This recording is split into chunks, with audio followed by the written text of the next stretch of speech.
Very decent result for Danny Stern. He's got middle pair and an up and down straight draw. The king would give Stikey the Broadway straight.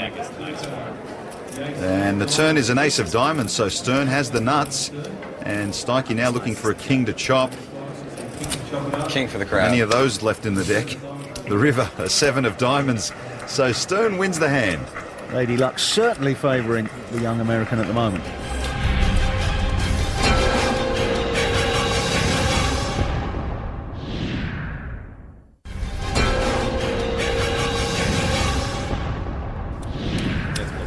Blinds are up to 2,000 and 4,000.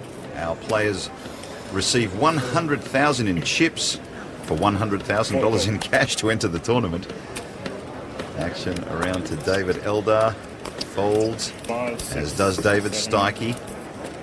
Daniel Stern from New York, who's building his stack back up. Joined this table, very short. 2 hands in a row wins. And he's picked up Jack Queen offsuit. So it's 2-4 now. Yeah. He has the button. He decides to join the party, puts 4,000 in. Nice and cheap for Eric Lindgren to play. Gus Hansen with an archetypal Gus Hansen hand, 4-6 offsuit. Okay. He says okay and checks it. 3 to the flop. 3 players. 2, 3, and 8. And the flop is a king 7-5 flop. So Gus with an up and down, and Eric catches a piece. He's going to bet that piece. 7,500. 7,500.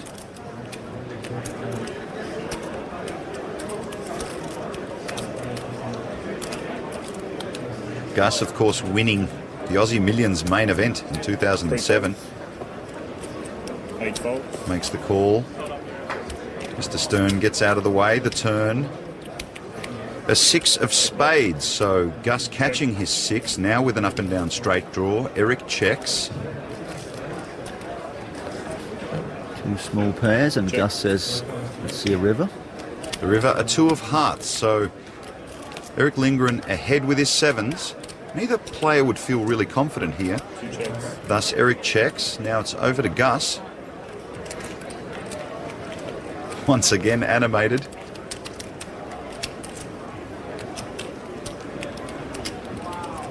Gus takes another look and he checks. He decides not to get aggressive with his hand. So Eric Lindgren will win a pot of about 27,000 and continues to grow his stack. Crown's Aussie Millions Poker Championship is the largest, richest and most prestigious gaming event in the Southern Hemisphere. Over 2,500 entrants from 24 countries participate in this international festival of poker, competing for a total prize pool of over 15 million Australian dollars.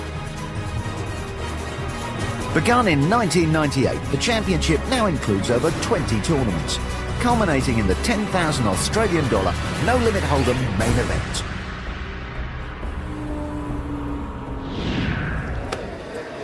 The button in front of Eric Lindgren, so John Juanda.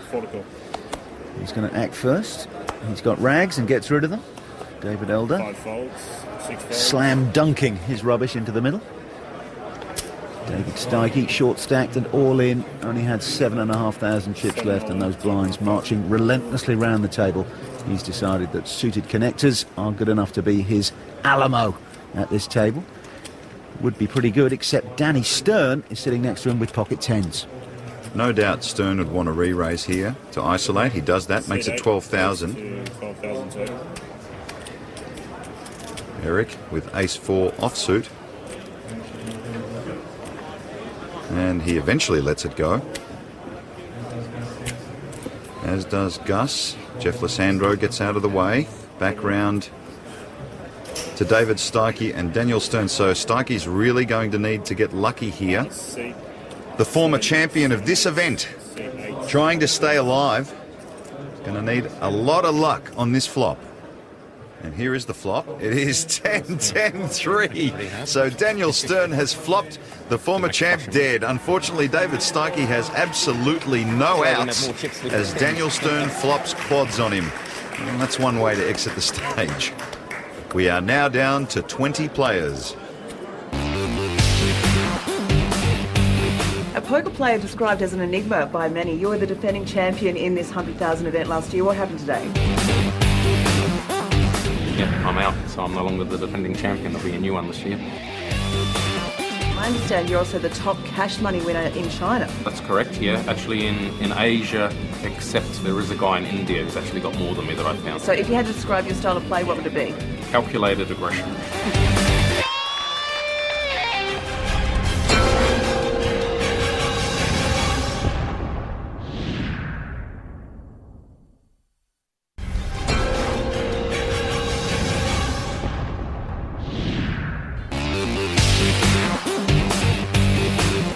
Michael Samporno was the second departing billionaire when his ace-queen was beaten by Roberto Romanello's king-queen. A king on the flop signalled the end, another king on the river only served to rub it in, and Michael departed in 20th place.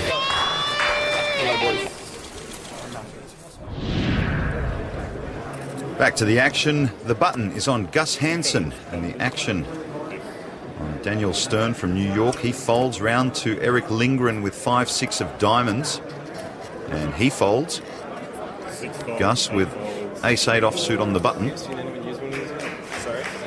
will raise to 11,500. Pot limit before the flop, no limit after the flop.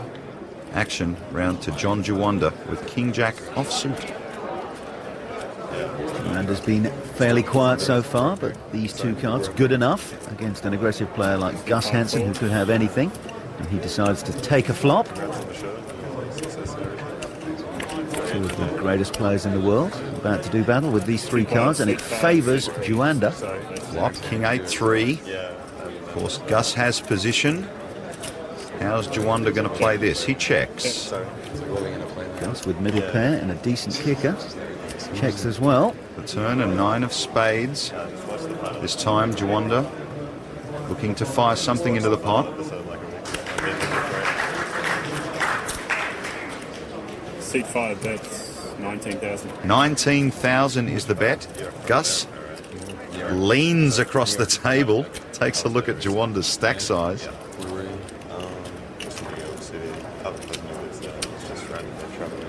And Gus will make the call. Must think his 8 is good. Well, it is now. That's aces up for Gus Hansen. He's got the dead man's hand, aces and 8s. And John Juwanda does not like the look of that bullet.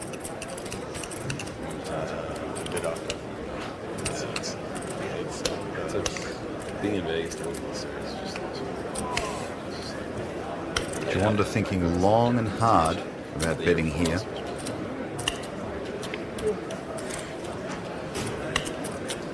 His top pair would have felt quite comfortable. That is a pretty nasty river. And that's a pretty healthy amount. 25,000 is the bet. Raise. Gus immediately raising. And Juwanda won't like that.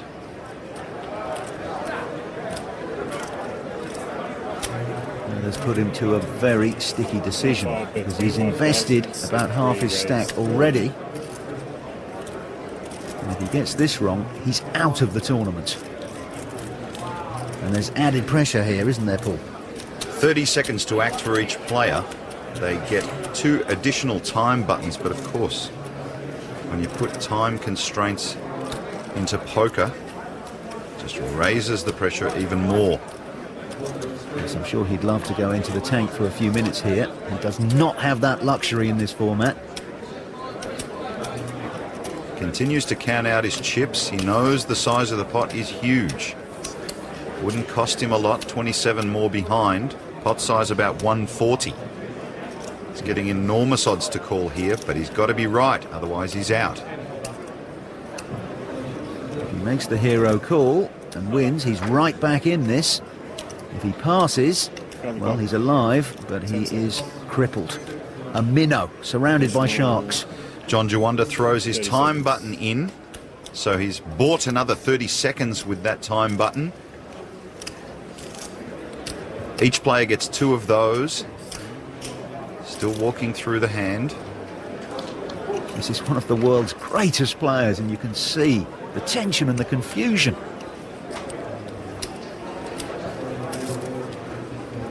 Gus giving absolutely nothing away. Very happy to hear Juanda argue with himself. He now knows his aces and eights are good. 10 seconds, Douglas. 10 seconds to act. And he throws another time button in, so Juanda taking up every second. You move all in, now I bet and then you raise and I get scared. What am I doing here? Will you do it? Saying that he's scared. Save you.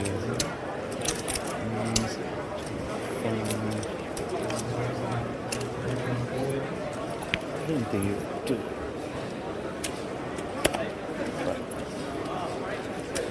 Will he make the call? On the clock. The clock is called on him. 10 seconds. This is like a time bomb 5, ticking down to the 4, explosion. 3, 2, He makes the wrong decision. 2 bets. And Juanda takes a look at Gus Hansen's hand. Time definitely a factor in that decision. And John Juanda is out of this tournament.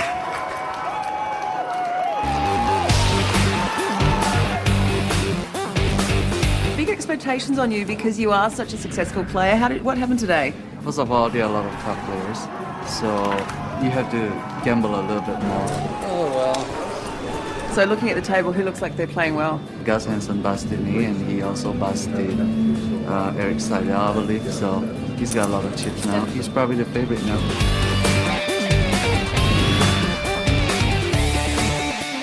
Jared Graham departed in 18th place, another victim of Tony Bloom. Bloom wasted no time going all in, and the young Aussie called a decision he lived to regret.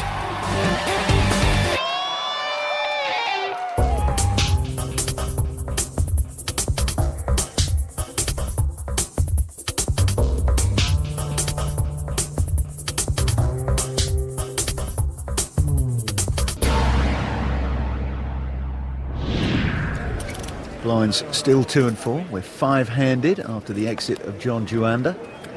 The button on Daniel Stern.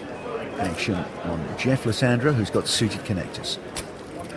4 raises to 11,000. Makes it 11,000.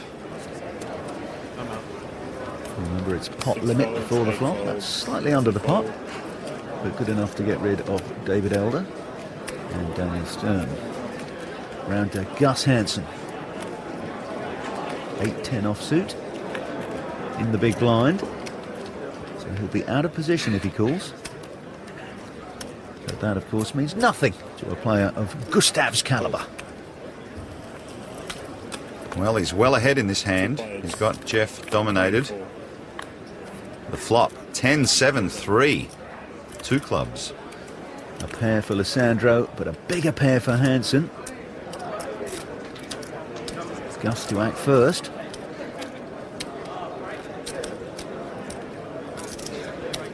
Looks like he's going to bet.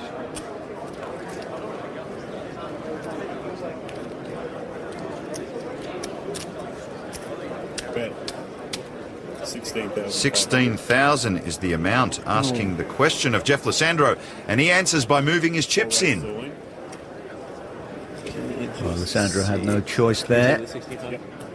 If he called, he was committing himself, so he's just trying to put the pressure back on Gus and hope that the Dane is bluffing, as he so often does. But Gus, of course, with top pair, very happy to make the call. All in call. Good set. Lissandro sees the bad news. He's going to need running hearts. The 8s are no good to him, so another 7 or straightening cards to chop it. Big sigh as Jeff stood up there. He knows he's so far behind, he's going to need a lot of luck in this hand.